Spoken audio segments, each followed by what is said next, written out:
रात्री मित्राच्या लग्नाची हळद होती, मग काय डान्स करायला जायचं लागते भावानं हळदीसाठी शुभम डीजे आणलाय, पण उद्या वरातीत खरं हादऱ्याचं मशीन येणार आहे, म्हणजे कराडाचा पॉवर प्लस हो. मग काय आता उद्या गर्दी असणार, आपल्याला काय नाचायला भेटणार नाही, म्हणून म्हणलो आजच काय हाऊस पेटोस तो नाचायचं ते नाचून घेऊया. मग काय 12 वाजेपर्यंत जरा नाचून नाचून अंग ढिलं करून घेतलं आणि मग दुसऱ्या दिवशी सकाळ सकाळी उठून चकाचक कपडे घातली आणि असा कपड्याने अत्तर बित्तर मारून घेतला आणि मग आमच्या दादाने मला बर्थडेला गिफ्ट दिलेलं घड्याळ घातलं. मग काय आमच्या सरकारने पण मी त्यासनी बर्थडेला दिलेला चकाचक ड्रेस घातला. मग ते झाल्यावर असा ट्रायपॉडला मोबाईल सेट केला आणि अशी गाडी कमी जागेत वळवून घेतली आणि निघालो बघा करंगलीच्या हॉलला लग्नाला. हॉलला पोहोचला घेऊ बघा माझा मित्र परिवार. लगीन कधी लागतंय आणि खादीचा कार्यक्रम कधी चालू होते ह्याच्या वास्तव सगळी बसल्या द्या.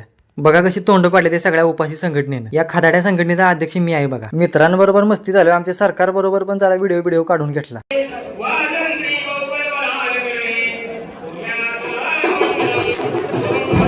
लगीन लागल्या सगळ्या कार्यकर्त्यांनी खादीच्या यंत्रणेकडे पळ काढला. मग काय कॅमेरामॅनला म्हटलं जरा आमच्यावर पण फोकस कर आणि आता आजच्या ब्लॉग